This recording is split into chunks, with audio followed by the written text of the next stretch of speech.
What's up, guys? I'm Jeff, the founder of Worldwide Cyclery, and Yeti just released two new bikes, the SB130 and SB150, and today we're going to dive into what's different about these things, but right off the bat, I can pretty much tell the answer. It's about 20 millimeters and a thicker shaft. That's what she said?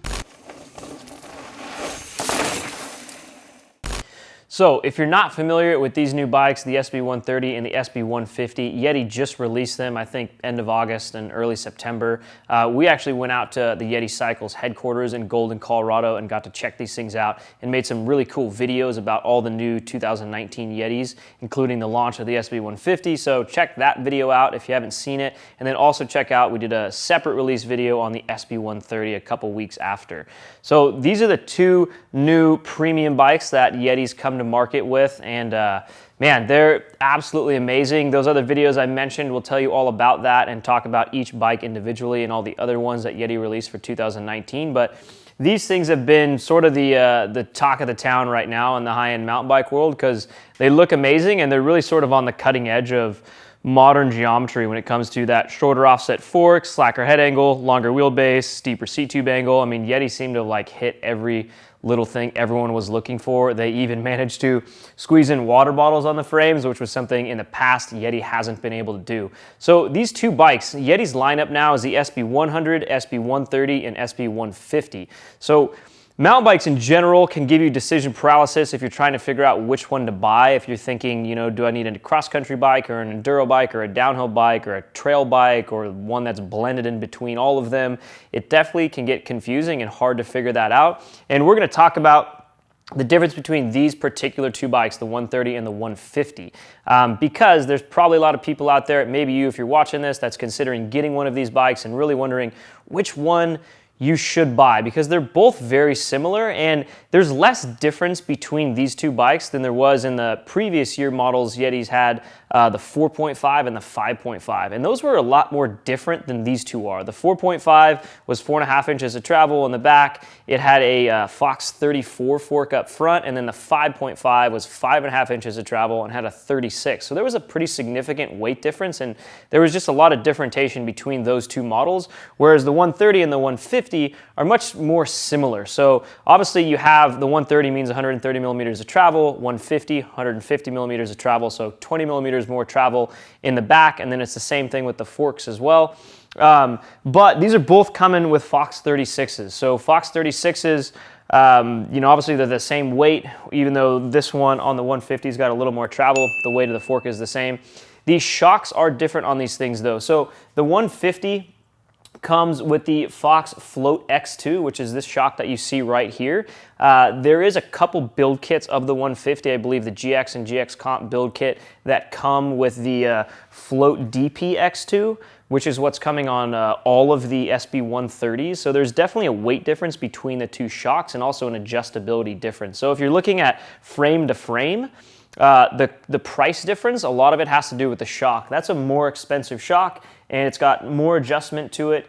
You know, it's kind of more of really like a downhill shock was what I think the Float X2 was originally designed for, whereas the DPX2 is supposed to be that like trail slash enduro rear shock. But that's a key difference on these bikes is the rear shocks. This one coming with the X2 and this one coming with the DPX2. So factor that into your decision when buying these things. But if you've ridden a bunch of different bikes before, you can tell that every step up you go in travel, the bike definitely, you know, you can feel it, right? It's a little bit squishier, and that doesn't always translate to climbing worse.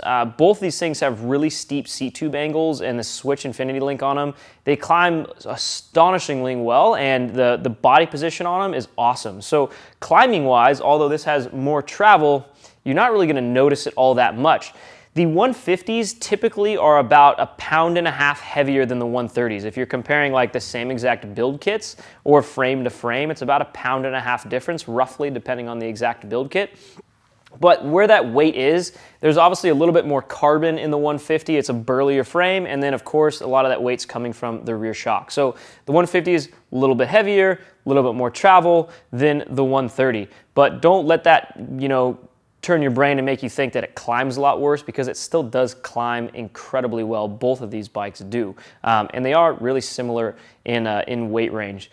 The biggest thing to me that I always recommend is get out and try and ride different bikes. If you're considering one of these things and you can get to a Yeti dealer where you can demo both of these, I believe we have these in stock at both of our shops right now in California and Pennsylvania. We demo Yetis all the time. Hopefully you've got a local Yeti dealer to you, or you can go to the Yeti Cycles headquarters and set up a demo there, and those guys will set you up and you can try each of these out and the 100 while you're there. Test that out as well. We recently had Chris Heath, one of Yeti's own, over here in California to ride with us and to talk about the difference of these two bikes. And yeah, Chris Heath has been racing for 17 years. He's had some serious results in Enduro Pro podiums and in downhill World Cup races, things like that. Maybe not World Cup, but some serious downhill races. But more or less, he's been at Yeti for 6 years. He's a phenomenal rider.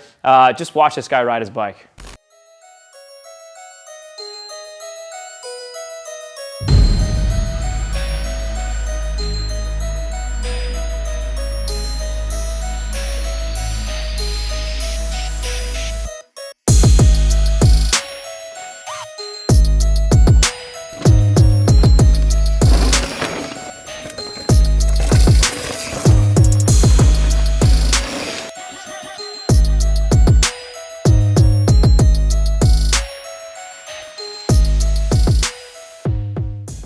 So on more the technical side of things, the difference between these bikes, the 150 is a degree slacker head tube angle wise. It's about 18 millimeters longer wheelbase wise, and almost everything else is the same on those bikes as far as C-tube angle, reach, and chainstay.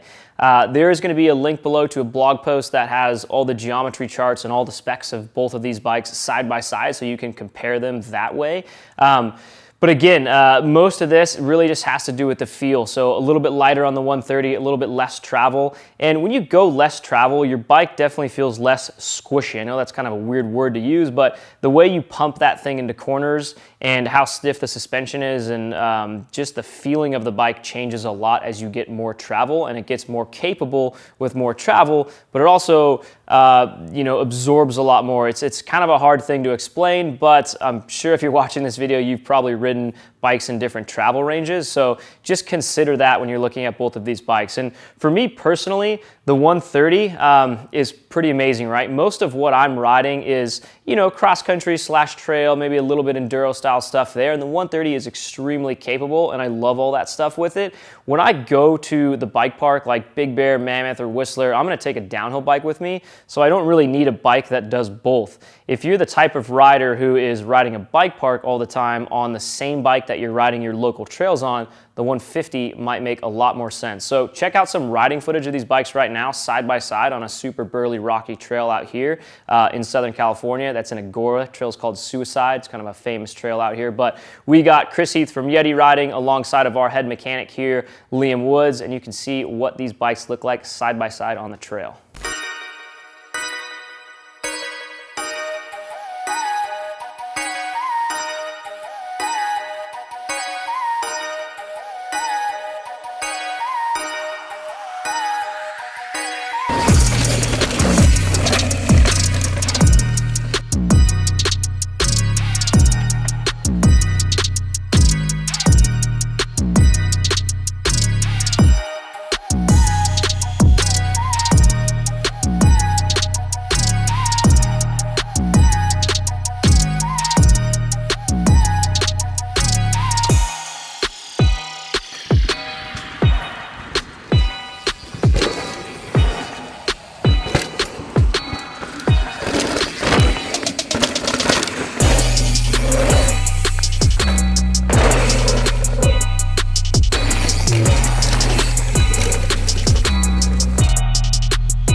So aside from getting to ride with Chris, while he was out here, we actually got to sit down and sort of throw a camera in front of him and talk to him about his opinion on some of the technical development behind these bikes and what his thoughts were as far as the differences between them and which bike fits for what rider. Check that out.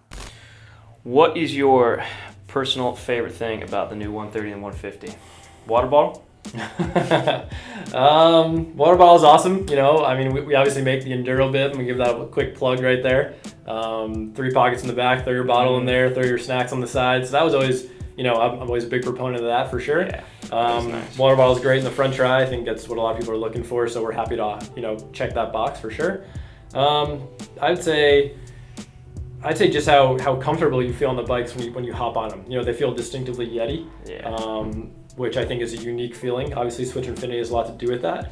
But with that Geo, with that trail feel, the bikes feel better as you ride them harder. You know, very race-inspired Geo, very race-inspired feel. That's just Yeti. And I think, you know, I'm obviously, you know, spent a long time at the company now, and that's kind of what I prefer, what I've always preferred. So I'd say that's probably what I like the most, is that it just has that Yeti feel to it. You know, I mean, you hop on it, you know it's a Yeti. So I definitely like that. Yeah, nice. I agree. I mean, when I rode those things for the first time, it was like just instant, you feel comfortable, and it feels like a Yeti. Yeah, and they kind of keep asking to be pushed harder. I think that's a unique thing about a Yeti, right? Like, you ride some other bikes and you can feel comfortable straight away. But the cool thing about Yeti is that the harder you ride it, the harder you push it, it's going to feel like, hey, let's keep going, push harder, you know? So that's a unique feeling, I think, to our brand. Yeah, I agree. Definitely. So the two bikes, the 130 and the 150, who's the 134, who's the 154, and if you're kind of debating each one of those bikes, what should be swaying your decision towards one or the other? For sure. You know, I'd say as we speak on the line, you know, to kind of put it down, the 100 replaces the 4.5, 130 actually replaces the 5.5, and the 150 is an entirely new model, right? So I would say, you know, kind of what that 5.5 did well is kind of where the 130 is going to come in. You know, the 5.5 was a long travel 29er when we launched it. But it ended up lending itself to being a great all-around bike. You know, it pedaled well, again, thanks to Switch Infinity, and again, it had great downhill manners, 36 fork, you know, it was just kind of an all-arounder, but you could really push it hard and use it as your enduro race rig. So I'd say that's kind of where the 130 comes in. You know, it's going to be that everyday ripper, you know, with that little extra if you want to, you know, take it to a big mountain enduro or, you know, race in EWS or, you know, kind of that, you know, I hate to say one bike quiver because I feel like that's way overused, but in reality, you know, I think some people are looking for that, and the 130 can truly be that. And then the 150, you know, that's going to be your big dog, you know, enduro, just bike park, you know, race machine, I guess I want to say. You know, it's 170 up front, 150 out back, you know, Grip 2, X2 in the Turk series, and yeah, you know, whatever you can throw at that bike, it's going to handle it and probably come back for more, you know. I think obviously you look at Richie, you know, and he's won, the Tahoe race, he's won the Killington race on it now, so he seems pretty comfortable on it, and I think if it works for that dude, it's going to work for you know, the aspiring racer.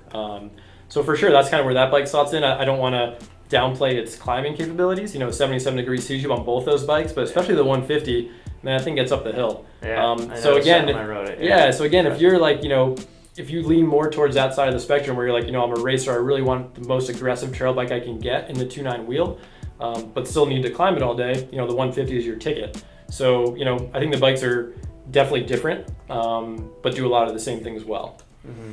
Well, I hope that helped you guys out if you're considering either one of these bikes and you're in between both. Really, either one you can't go wrong with. They're both absolutely amazing. If you do have a chance to get out and ride each of them back to back, that is certainly your best bet, so you can really get a feel for the 130 and the 150. And if you haven't ridden either and you go and ride them back to back, I think you will be incredibly surprised at how capable the 130 is. Although it's sort of a, you know, the mid-travel 29er, right, for Yeti, because they have the 100, 130, and 150, and this would be their long travel 29er, you will be shocked at that 130 because the new Geo, just having that longer wheelbase, slacker head angle, offset fork, steeper C-tube angle, it's astonishing how capable that bike is downhill. When you ride that thing, you'll probably think, wow, I don't need any more bike. However, if you go to bike parks all the time, or you're a serious enduro racer, or even a part-time enduro racer, then you might gravitate towards the 150 and like that more. Man, either one you can't go wrong with. Let us know in the comments what you guys think, 130 or 150. Hit that thumbs up, subscribe button, and we'll see you guys in the next one.